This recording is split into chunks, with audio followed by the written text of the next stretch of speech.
right, where am I at today? What am I doing here? Jim, how are you? Good, Tommy. Man, you've managed to pull me back in. I don't remember participating this much in the recent history. Much to many's disappointment, probably. I'm sure Clark Sonny. Bitter was very disappointed at this. Sonny, I love you, brother. I've met the man. I often say when you look in Sonny's eyes, they hold you like almost nothing I've ever experienced. So with respect, Sonny, let me just run a few scenarios by you. And I think he's the type of guy that lets the people that are speaking with fully, self-express themselves. Would you agree with me there? He's not a guy that controls the argument and talks over people. I think he's a guy that lets people express themselves and listens and hears them out. So, Sonny, let me ask you this. Do you remove your shoes at the door when you go to someone's house? Do you take off your hat in a legion or, heavens, your place of worship? Do you stand for the anthem? Do you dress for a funeral?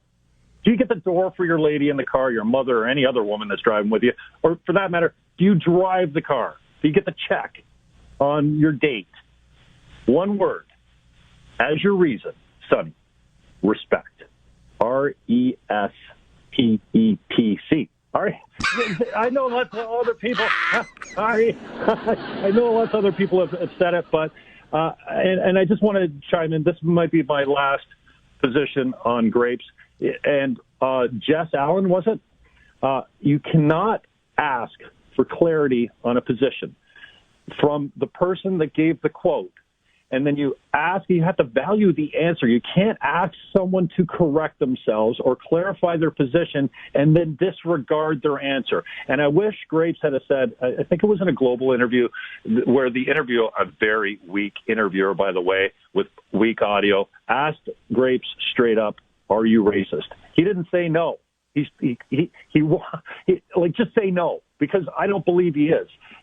Kadri, was it? Give him a kiss just like Dougie Gilmore. Racist people don't kiss non-white people. So do I want Jess Allen to lose her job? Damn straight I do, just because of the tit for tat. But if you ask her, did you mean anything racist by it? And she says, no, you know what? My choice of words wasn't the greatest. Yeah, I probably shouldn't have said it that way. Then you have to accept her answer and move on, just like you have to with Grapes. I don't feel like Grapes is a racist. I don't think he even has hate in his heart. I think he's a patriot. I think he loves all human beings, and I think he's frustrated. And you know what? You'll never be woke enough for the left, because they keep moving the goalposts.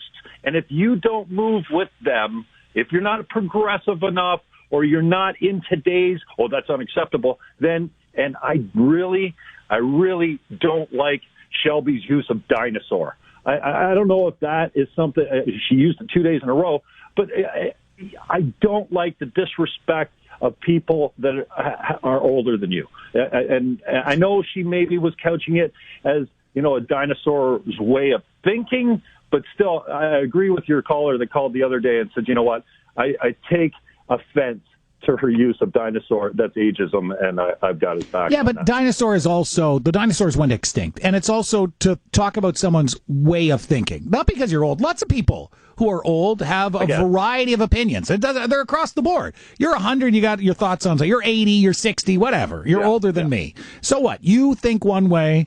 And, dinosaur in terms of way of thinking. We would say that, right, a dinosaur's way of thinking would be, women shouldn't be allowed to vote. You're like, what? Are you kidding me? Like, look, what good has it come of it? Right? When we have outdated thinking, because the dinosaurs went extinct, so outdated thinking often goes extinct.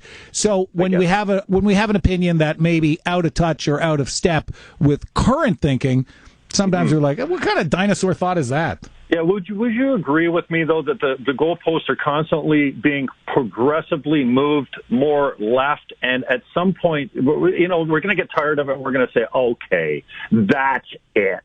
This is clearly not offensive, and the pendulum swinging back right, I think, is painful because lots of people get caught in the middle of it.